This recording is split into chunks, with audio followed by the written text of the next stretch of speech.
What's going on everybody, and welcome back to the channel. Today I'm bringing you the first of hopefully many Fortnite videos. I'm hoping to give you guys good tips and tricks, better strategies for survival, and general guides for players who want to get better at the game. So if you want to see more Fortnite videos on the channel alongside all of my usual content, then please like the video, subscribe to the channel, and comment down below so I know that you guys are interested in this game as much as I am. Please bear in mind in this video, this will be more suited to newer players, but even if you're an avid Fortnite player, then you might still learn something new in this video. Without further ado, let's go straight into the 10 tips and tricks you need to know before playing Fortnite. In at number 10 is remembering to crouch to improve accuracy.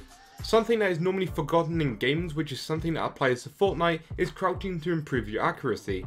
If you see an enemy in the distance, crouch and aim at the enemy with a smaller crosshair. This will definitely help you out in a mid to long range combat. In at number 9 is keeping to an SMG or assault rifle. Snipers take a lot of skill to use. In Fortnite you have to take into account the range that you're shooting at, as there is bullet drop. For some players who are used to games such as Call of Duty where bullet drop isn't as prominent, you might have a hard time adjusting to bullet drop.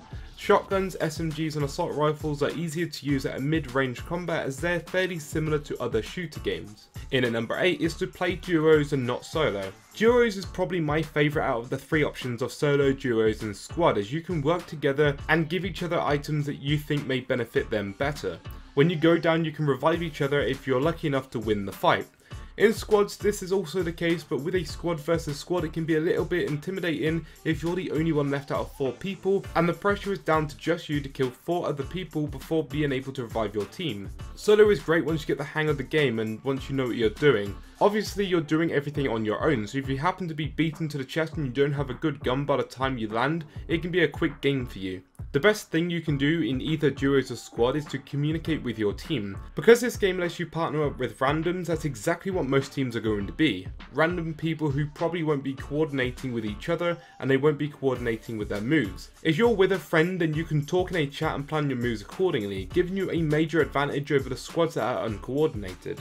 In at the number 7 spot is going to be going to quieter areas to learn to build quickly. This is a definite for those who are brand new to the game or those who are not taking advantage of the building side of Fortnite. In Fortnite, building objects like walls are a huge advantage in your tactics. The main advantages being that you can gain access to chests and other items that are inaccessible without a build and inside of a fight. If someone starts to shoot at you, you need to quickly react to start defending yourself and build a fort. This is where a few practice games come into play. When you look at the map, the main areas that the people are going to go to are going to be the path of the bus, whichever path it may take in your game as it is different every game, and also the main towns on the map. So try and aim for the outside areas or inside of wooded areas to best stay away from action. I'd even recommend staying on the bus until it forces you to jump off. By this point, the only people left are normally people who are AFK, which can give you an easy kill or 2 at the start of the game. Once in an area, the best practice you can do is just by breaking down trees, houses and other objects around the area, and by collecting the resources you want.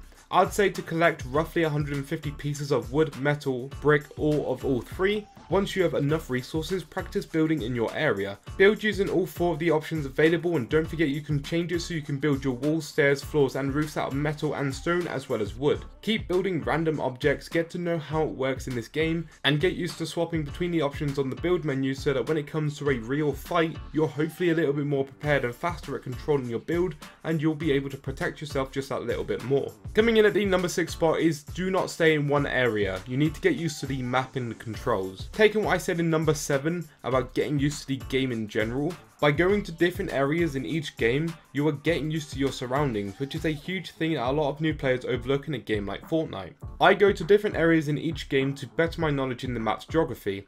As the map stays the same, the chest locations are the same, and the houses and wildlife are the same. The only thing that changes game to game that I've noticed are what's inside of each chest and the path that the bus takes. Again, I would advise for beginner players to stay away from the main action until you are ready to take on more people. Until that point, try to avoid the route the bus goes across by looking at your map. When you're skydiving, have a quick spin around to see if any other players are around you, and if they are, try to keep an eye on them and take them out quickly so you don't have to worry about them as much, so you can scout the area more thoroughly. In at number 5 is get into the action as soon as you can. Contrary to the point I just made, one of the best ways to improve your skills in Fortnite is by going straight into battle and being offensive. Of course, you want to make sure you're good to go with weapons and resources before you do this, and you want to make sure that you're good enough to access your surroundings, as well as react quick once someone starts shooting you. But once you get to this skill level, you really want to make sure you get stuck into the action as opposed to camping. The gamer couple puts it best as he explains that by camping you are severely slowing down your ability to get better at the game. Camping means that you will most likely stay alive for longer, but you're also going to get into less encounters, and if you're not getting into battles, then you aren't going to get that experience you need to quickly adapt and do well in combat situations. If you're more comfortable with camping, then by all means do that, but just understand that you as a player are going to take longer to get used to the game and everything else that it has to offer. Coming down into the number 4 spot is get used to closing doors behind you when entering houses. A simple technique I've used in other games previous to Fortnite that works effective inside of Fortnite as well. Closing doors behind you will keep your building secure. As an example, if you close the downstairs door and go upstairs to get some loot, and you hear the door downstairs open, you know immediately that someone is coming into the building, and you can work around this knowledge, and from there you can either decide to camp it out upstairs and take them out from behind, or to jump in front of them with the element of surprise and take them out that way. An open door is also a sign that the building has already been looted, and players will tend to avoid areas that they think they're not going to get much out of it. By keeping that door closed, it could be used almost like a trap to bait people to come towards you if you're more of a camping player. In at number 3, we have keeping your inventory the same each game. Another trick that I learned from the gamer couple, and something I still need to practice myself, is to have your inventory the same each game. Your inventory is the slot where you have your guns, and you can only hold 5 weapons or healing items at any one time. By always making sure that you have, say, a pistol in slot 1, a shotgun in slot 2, an assault rifle in slot 3, a grenade in slot 4, and bandages in slot 5, you will get used to that order, and eventually when it comes to combat, if you're on your pistol, you know you're on slot 1, and you automatically know how many times you need to scroll across to get to your shotgun or assault rifle. In at number 2, we have keep on top of your ammo. As in most shooter games, ammo is paramount to survival. If you're low on ammo, then go and either change your gun or get more ammo. Once you're used to the map and the towns, you will get to know just how many ammo crates are in each town. And overall in the map, it is littered with ammo crates. You have plentiful guns everywhere as long as you know where you're looking, and in crates you often get a little bit of ammo too. Your ammo is always displayed next to your gun, so make sure you keep on top of it and don't get caught up in a combat situation with little to no ammo. And finally, coming in at the number 1 spot is no full damage. A cool little trick that might help you out if you're on a high ground. If you get it just right, rather than jumping down a big drop and taking damage from the fall, you can fall down a cliff and hold your character up against the cliff by pushing the analog stick towards the cliff. This slows the player down, and more times than not it will hit the floor with absolutely no damage taken. This is pivotal, as in a game like Fortnite your health is everything.